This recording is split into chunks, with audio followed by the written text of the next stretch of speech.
जय सिया राम, जय हनुमान। स्वागत है आपका आपके अपने श्री राम जी के YouTube चैनल साधना मार्ग में।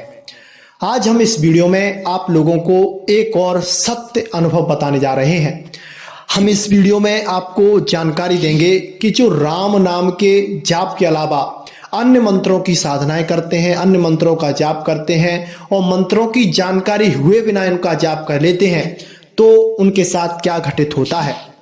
हमारे पास एक अनुभव आया है जो कि हमारे मिलने वाले हैं। उन्होंने अपना नाम पता सब कुछ बताने से मना कर दिया था। उन्होंने कहा था कि गुरुजी आप चाहें तो वीडियो बना देना, लेकिन हमारी कोई जानकारी आपको नहीं देनी है, क्योंकि वो फॉरेन कंट्री में रहते हैं। इस वजह से क्या हुआ था उनके साथ कि वह YouTube पर जो दरबार चलते हैं, जो वीडियो देखते हैं, और भी चैनल हैं उन पर बताई जाती हैं जानकारियां, उनको देखकर उन्होंने हनुमान ब्रह्मास्त्र मंत्र का जाप, ओम दुम दुर्गाय मंत्र का जाप, हनुमान जी का एक चौकी मंत्र होता है उसका जाप, हनुमान जी का ब्रह्मास्त्र मंत्र होता है उसका जाप, उन्होंने बहुत सारे जाप कर रखे थे। और उनकी अवस्था ज्यादा नहीं थी, लगभग 21 साल की उम्र थी, और उनको लगता था कि कोई उन पर तंत्र क्रिया किया करता है। इस वजह से वह गुस्से में आकर जाप करते थे। तो आज हमने उनकी चेकिंग की, तो उसमें हमने पाया कि उनके अंदर क्या था कि उनका जो 5वां चक्र है हृदय के पास, उस जगह उनकी ऊर्जा जो है उस जगह पर स्थित नहीं हो पा रही थी,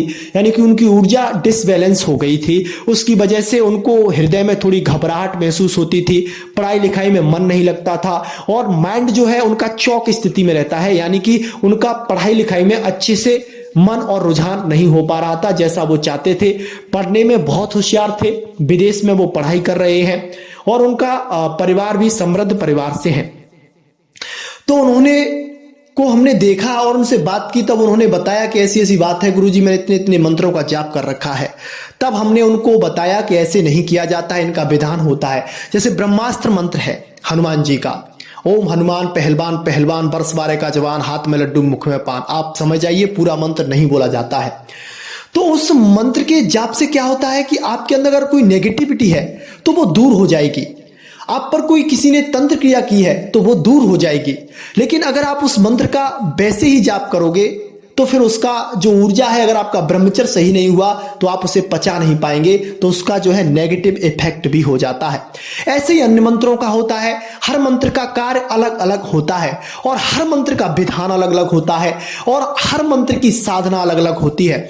हर मंत्र की साधना, हर मंत्र का विधान अगर आप ठीक तरह से किसी जानकार से सलाह लेकर करेंगे तभी आपको उनमें लाभ प्राप्त होगा।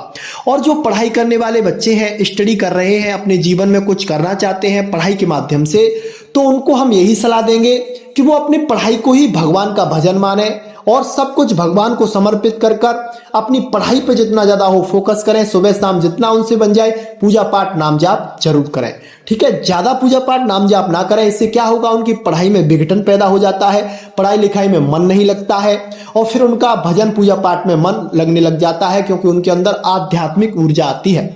और आध्यात्मिक ऊर्जा आना अच्छा है। आप नियम संयम से रहिए, परहेज से रहिए, किसी का बुरा मत कीजिए, अपनी दिनचर्या सही रखिए, और सुबह शाम जितना समय आपसे मिलता है उतना आप भजन कर लीजिए। उससे क्या है, आपको पॉजिटिविटी मिलेगी और एक नई उमंग ताजगी मिलेगी। उससे आप लंबे समय तक पढ़ाई कर पाएंगे। तो इसके लिए हम इस वीडियो को आपको बता रहे हैं कि आप अलग अलग मंत्रों का उनका विधान भी जब बिना जाने जाप कर लेते हैं, देखकर किसी से बात कर कर, तो ऐसा ना करें। पहले उस मंत्र के बारे में जानकारी लें। इस मंत्र के जाप से क्या होता है, किस चक्र पर इसका प्रभाव पड़ता है, यह इष्ट देव किसका है, आपके इष्ट देव कौन है, इससे आगे जाकर परेशानियां पैदा हो सकती हैं। कुछ कुछ मंत्र तो ऐसे होते हैं, अगर उनका गलत तरीके से प्रयोग कर दिया जाए या उनका जाप किया जाए तो वो आपके परिवार में भी संकट पैदा कर देते हैं। और ज्यादातर घटनाएं, ज्यादातर परेशानियां इसी वजह से होती है कि लोगों को जानकारी होती नहीं किसी चीज की, और उस कार्य को वो करने लग जाते हैं, तो उनका जो नेगेटिव प्रभाव होता है वह उनके आने वाले जीवन को तबाह बर्बाद कर देता है। तो आप विशेष सावधान हो जाएं। अगर आप राम नाम के जाप के अलावा अलग अलग मंत्रों का जाप करते हैं तो उन मंत्रों के बारे में पहले किसी जानकार से सलाह जरूर लें, अन्यथा उस मंत्र का जाप तब तक आप ना करें जब तक आपको उसकी पूरी जानकारी नहीं हो, क्योंकि आधी अधूरी जानकारी हमेशा घातक सिद्ध होती है और आपके लिए कष्टदायक सिद्ध हो सकती है। आपको साथ कुछ ऐसा हो सकता है जिसका आपको कोई अनुभव नहीं होगा, क्योंकि मंत्र ऐसे ऐसे हैं जो ऊर्जाओं को बहुत तीव्रता से ऊपर ले जाते हैं,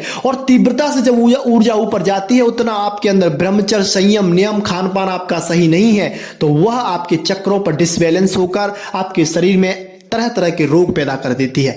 इसी तरह से आप जब तक किसी साधना के बारे में, मंत्र जाप के बारे में पूर्ण तरह किसी से सलाह, जानकारी, मशवरा ना कर लें, तब तक आप किसी मंत्र का जाप ना करें। श्री राम जी के किसी भी मंत्र का जाप करें, श्री राम जी के बहुत सारे मंत्र हैं, उनके किसी भी मंत्र का जाप करें, उससे कोई भी नेगेटिव प्रभाव नहीं आता है, वह सदा मंगलमय भी होता है।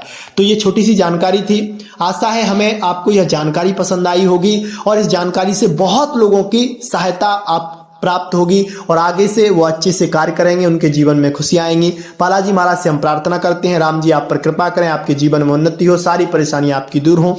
जय सिया राम, जय जय हनुमान।